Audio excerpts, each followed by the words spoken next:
Hello, everyone. Welcome to Lesson 4 to 3, Secure and Efficient Networking. In our previous lessons, we explored how the Internet works and how devices are connected using various topologies and protocols. Today, we turn our focus to two vital qualities of any modern network: security and efficiency. These are not just technical buzzwords.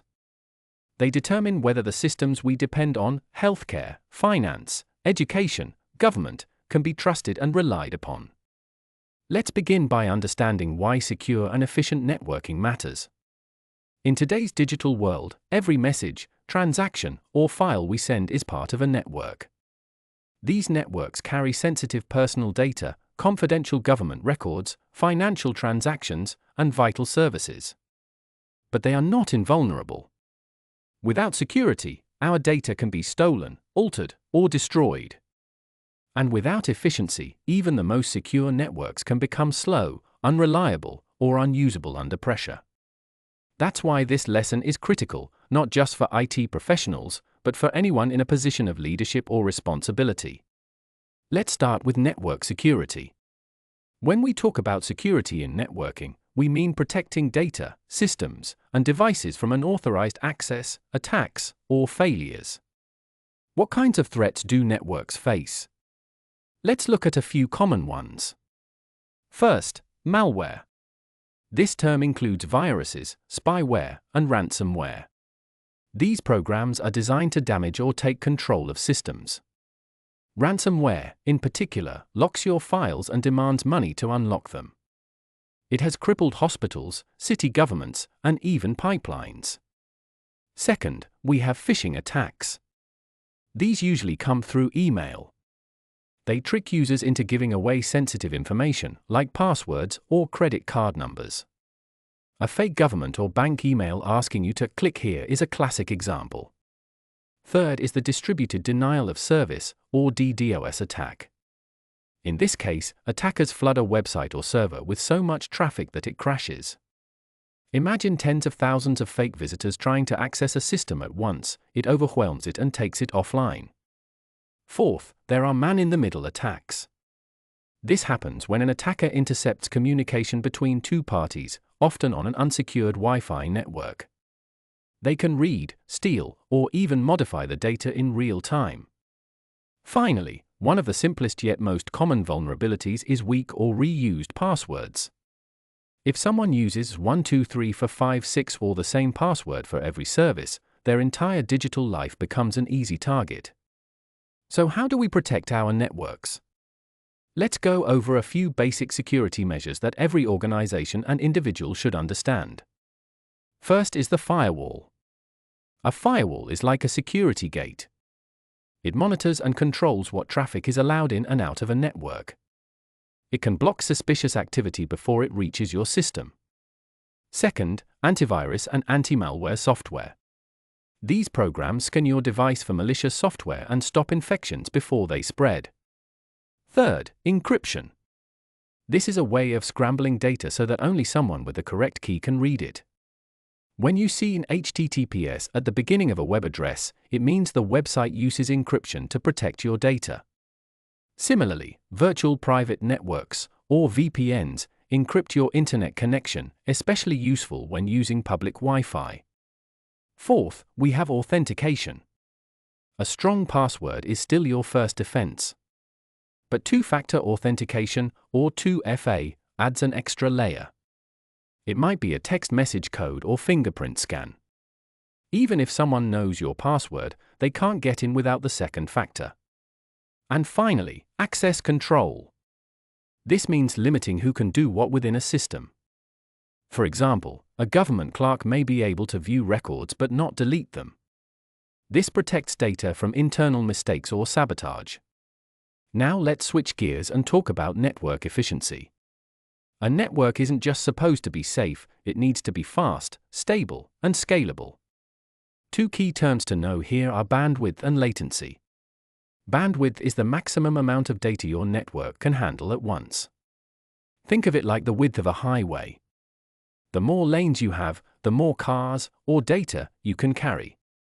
Latency is the delay before data begins to move. It's like the time it takes for a car to start after the traffic light turns green. Low latency means fast responsiveness. High latency means frustrating lags, especially during video calls or real-time operations. What slows networks down? One cause is network congestion. This happens when too many devices try to use the same connection.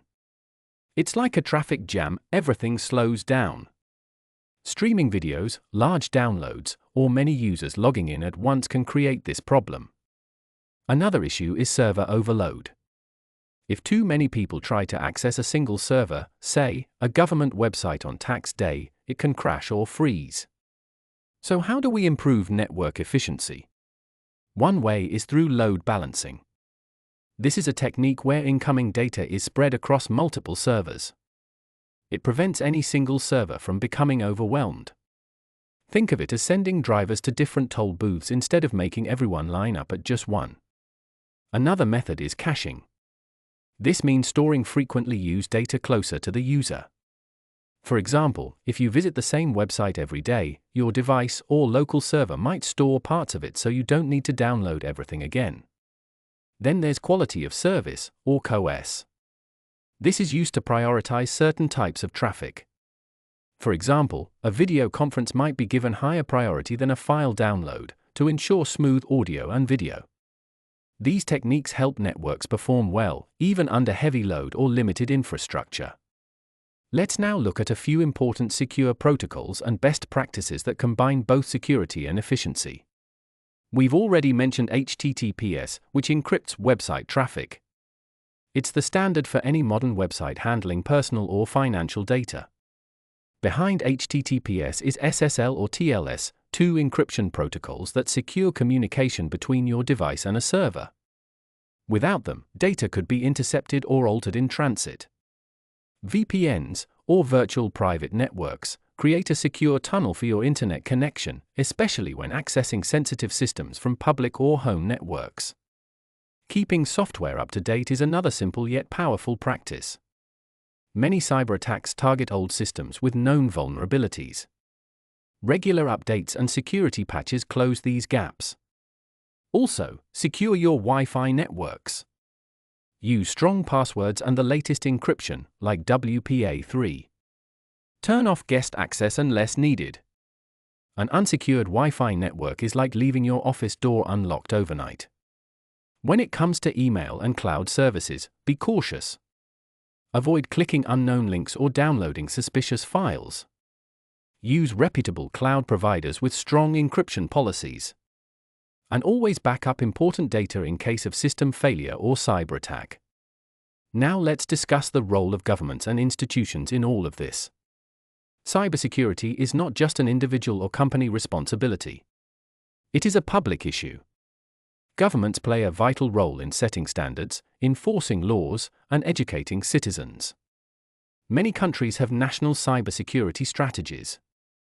These define how to protect government systems, critical infrastructure, and the general public from digital threats. Data protection laws are essential. For example, Europe's GDPR and Japan's Act on the Protection of Personal Information, known as APPI, set legal obligations for how personal data must be handled. Public education is also important.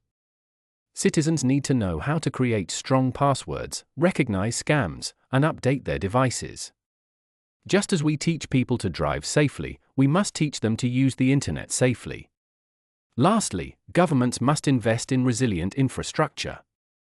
That means using secure protocols, designing networks that can recover from failure, and regularly testing for vulnerabilities. As we move into a future with more smart cities, online services, and digital identities, trust in our networks will become even more important. Let's close with a final thought. Secure and efficient networking is the foundation of digital trust. It is what makes e-government possible. It is what allows telemedicine, online education, and digital banking to work. It protects our privacy, prevents disasters, and keeps economies running. As leaders, educators, and informed citizens, we all have a role to play by understanding the risks, supporting smart policies, and setting a good example in our digital habits. Thank you very much for your attention.